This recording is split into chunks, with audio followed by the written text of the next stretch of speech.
Le 11 avril, l'Associated Press a posé une question redoutée. L'Éthiopie est-elle de nouveau en guerre ? Ce n'était pas une allusion à la montée de l'animosité entre l'Éthiopie et l'Érythrée. En réalité, l'Associated Press faisait référence à un conflit qui couve discrètement, loin des regards, dans la région Amhara de l'Éthiopie. L'insurrection Fano, du nom de la milice Amhara ethno-nationaliste qui combat le gouvernement éthiopien, fait rage depuis 2023 avec très peu d'attention médiatique, car Addis Abeba a tout fait pour que cela reste ainsi. Dès le début des combats, le gouvernement du Premier ministre Abiy Ahmed a fortement restreint l'information venant de la région Amhara, bloquant Internet et arrêtant des journalistes couvrant le conflit. Pourtant, des rapports émanant de médias étrangers, d'organisations de défense des droits de l'homme ou d'observateurs comme l'Armed Conflict Location et Event Data Project continuent d'émerger, dressant un sombre tableau d'une crise humanitaire qui s'aggrave. Après une période où, selon les données disponibles, l'intensité de la violence semblait diminuer, la situation est devenue de plus en plus violente.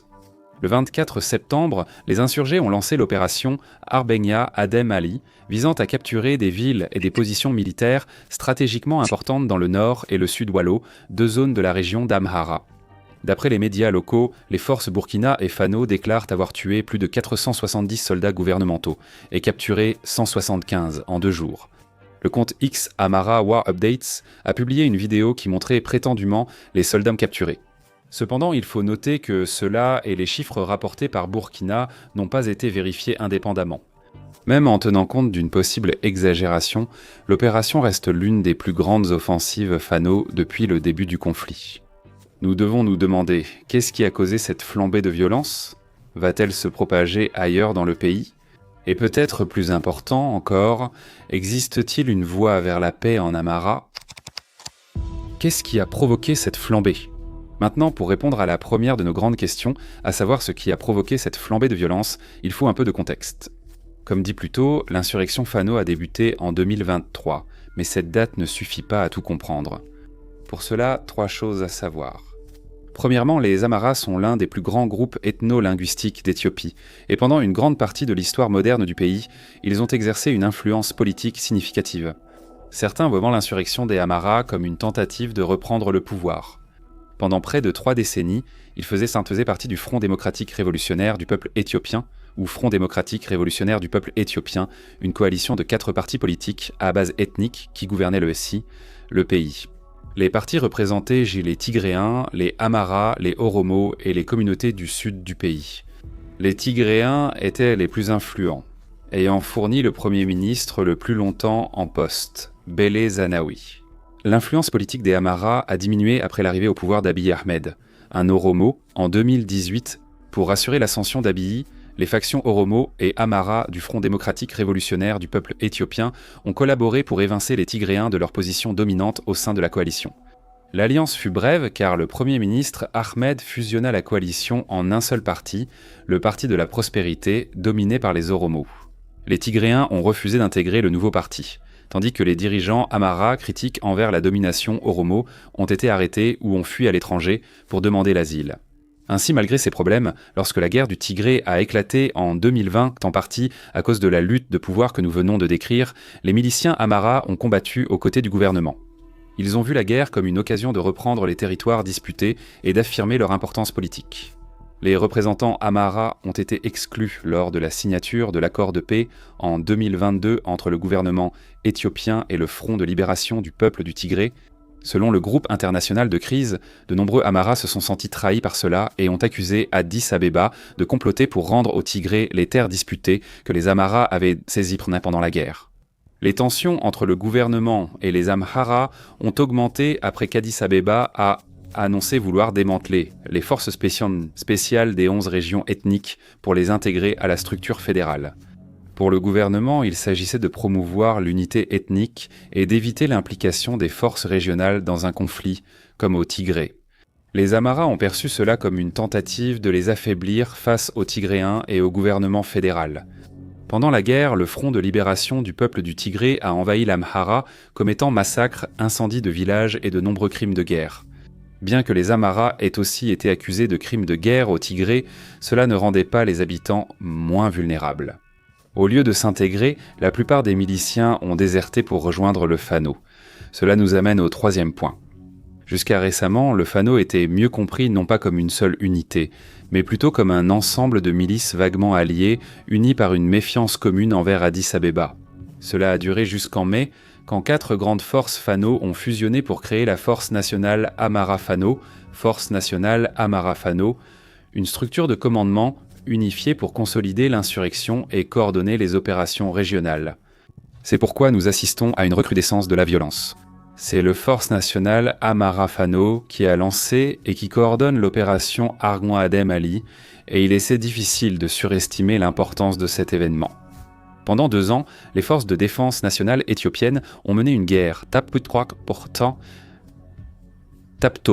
affrontant un groupe Fano dans le nord Wallow, puis un autre surgissant dans le sud Gonda à près de 200 km. Les victoires consétars comptaient peu, car à chaque passage à une nouvelle milice, le gouvernement laissait la précédente se réarmer, se réorganiser et attaquer à nouveau. Cette fragmentation rendait les Fano presque impossibles à éliminer, mais elle limitait aussi l'efficacité de leurs attaques. Contrairement aux combats de masse au Tigré, Addis-Abeba a affronté les Fano avec moins de troupes, permettant au gouvernement de se concentrer sur d'autres objectifs militaires, comme préparer une possible guerre avec l'Érythrée pour l'accès à la côte. Mais tout cela risque maintenant de s'effondrer. Alors qu'ils sont unifiés sous le Force nationale Amara-Fano, les Fano perdent une partie de l'imprévisibilité qui accompagne le combat en tant que groupe totalement indépendant. Cependant, ils acquièrent la capacité de planifier et d'exécuter des opérations plus complexes que tout ce qu'ils pouvaient faire auparavant. Pour le gouvernement, cela représente un scénario cauchemardesque. Ils doivent non seulement faire face à la Force nationale Amara-Fano, mais aussi aux autres milices Fano qui profitent de la couverture créée par le groupe principal pour lancer leurs propres attaques. Et jusqu'à présent, cela semble fonctionner pour les Wano. Burkina rapporte que le 7 octobre, après plusieurs heures de siège, les Fano ont pris Kachina, théâtre d'une des batailles les plus féroces de la guerre du Tigré. Au-delà de sa signification symbolique, Kachina, reliant Lalabela, Waldia et Débris de Bord, constitue un centre militaire et logistique clé, selon des observateurs de la sécurité régionale, interrogés par le média local, le Habasha. Les insurgés se sont ensuite concentrés sur Waldea, capitale du Nord Wallo, qu'ils auraient encerclée. Sur X, le compte Amara War Updates rapporte que au moins 9 soldats ont déserté l'armée éthiopienne, dénonçant ce qu'ils appellent une campagne génocidaire du régime contre les civils Amara. Encore une fois, nous devons souligner que ces informations n'ont pas été vérifiées de par des tiers. Nous devons également souligner que Burkina est connu pour publier des récits que l'on peut, pour être indulgent, qualifier d'exagérés. Néanmoins, de telles histoires offrent un aperçu de la façon dont la nouvelle unification militaire des Wano est en train de changer la dynamique sur le terrain. Le gouvernement éthiopien, cependant, pense qu'il pourrait y avoir une autre dimension à cette recrudescence de la violence, une dimension qui va au-delà de la nouvelle unité et de la capacité d'organisation des Fano. Dynamique régionale. Dans une lettre au secrétaire général de l'Organisation des Nations Unies, Antonio Guterres, le ministre éthiopien des Affaires étrangères Gédéon Timotheos, accuse l'Érythrée et une faction radicale du Front de libération du peuple du Tigré de collaborer pour déstabiliser l'Éthiopie. Selon le ministre, ces acteurs extérieurs financent, mobilisent et dirigent des groupes armés dans la région d'Amara. Ces allégations apparaissent alors que les craintes grandissent d'une incursion militaire éthiopienne en Érythrée pour prendre les ports de la mer Rouge. Cette allégation est d'autant plus inquiétante que l'Érythrée et le Front de libération du peuple du Tigré étaient opposés pendant la guerre du Tigré. À ce jour, les forces érythréennes occupent donc des terres tigréennes frontalières, et les crimes d'Asmara contre les civils figurent parmi les pires de cette guerre atroce. Toute alliance actuelle entre eux marquerait donc un revirement spectaculaire par rapport à leur position d'il y a 4 ans. Et cela n'a de sens que si vous essayez au moins d'entrevoir le monde chaotique de la politique interne tigréenne.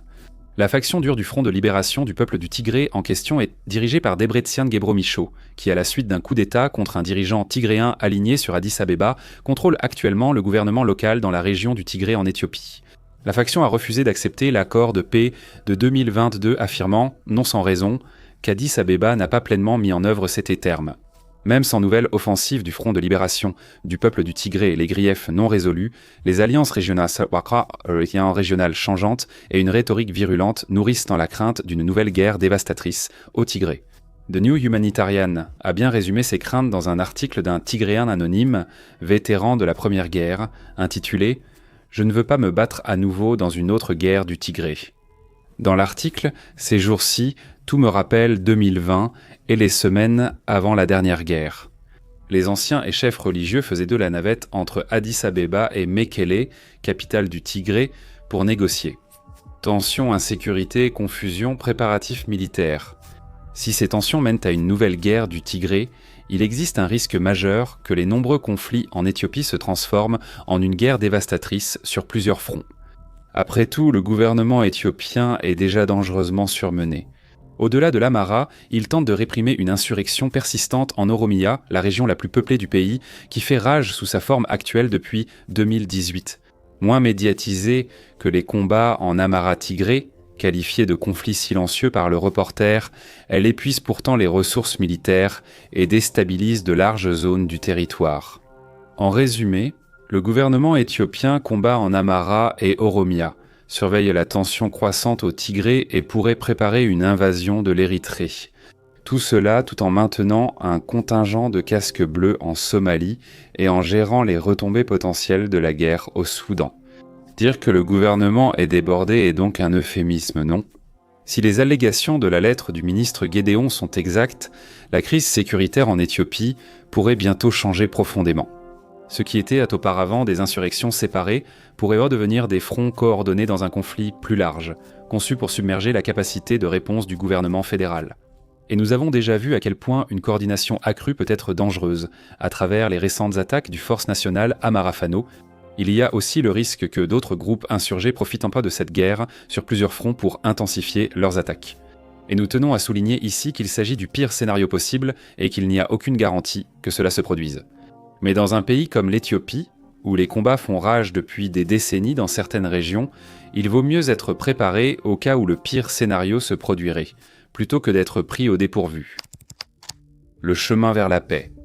Puisque cette issue n'est pas certaine, la question est, y a-t-il une voie vers la paix en Amhara et l'Éthiopie peut-elle éviter une catastrophe sur plusieurs fronts ? Une guerre sur plusieurs fronts, sans réponse simple ni évidente. Les experts jugent que la paix en Amhara exige des engagements concrets du gouvernement et du Wano, pas seulement des discours. Aucune des deux parties ne semble prête à faire les concessions nécessaires, chacune croyant possible une victoire militaire. Selon les analystes de Critical Threats, cela n'est tout simplement pas susceptible de se produire. Selon eux, une contre-offensive brutale du gouvernement renforcerait les sentiments ethno-nationalistes et anti-gouvernementaux à l'origine de l'insurrection. Cela prouverait l'argument des Wano selon lequel le gouvernement ne se soucie pas du peuple Amhara et qu'ils sont les seuls à pouvoir les défendre. Et c'est un enjeu majeur dans un pays où les Amharas constituent l'un des plus grands groupes ethniques. Pour les Fano, malgré un partenariat récent, ils pourraient avoir des difficultés à cause d'anciennes divisions. Au sein de la Force nationale Amhara-Fano, il n'y a pas de leader unique, mais un conseil de 13 combattants. Cela montre un groupe uni seulement par un ennemi commun, et si cet ennemi disparaissait, le groupe se désunirait plus vite que la Ninjera lors des dîners éthiopiens. De plus, les Wano n'ont pas réussi à transformer leur gain militaire en succès politique lors des offensives précédentes. Cela signifie que la négociation reste la meilleure option pour l'Éthiopie. Insurgés et gouvernement doivent admettre qu'aucun ne peut remporter une victoire décisive et que poursuivre les combats ne fera qu'aggraver la crise humanitaire dans la région. Une crise humanitaire qui, selon l'Organisation des Nations Unies, a entraîné la mort de plus de 2000 civils rien qu'en 2024 et a déplacé des centaines de milliers d'autres personnes. Pourtant, de telles négociations pourraient être impossibles. Les Amharas redoutent que le gouvernement rende des terres annexées pendant la guerre du Tigré, comme suggéré dans l'accord de paix de 2022 avec le Front de libération du peuple du Tigré. Cette crainte concerne surtout la zone appelée Welkat par eux et Tigré occidental par les Tigréens, que les Amharas ont combattu et sécurisé au prix de vie. Si Addis Abeba acceptait les revendications des Amharas sur cette terre, les Tigréens, dont de nombreux combattants restent armés, trouveraient en cela inacceptable. En signant un accord de paix satisfaisant pour les Amharas, Addis Abeba risquerait que le Front de libération du peuple du Tigré tente de reprendre le Tigré occidental par la force. Quoi qu'il en soit, le temps presse. Chaque jour où ces conflits tomsolis se poursuivent, davantage de civils sont déplacés, tués ou plongés plus profondément dans la pauvreté. Plus les combats durent, plus la réconciliation devient difficile et le pire scénario probable. L'avenir régional dépendra de la capacité des dirigeants à privilégier le dialogue à la dévastation. Malheureusement, nous n'avons guère d'espoir à ce sujet. Merci de nous avoir regardés.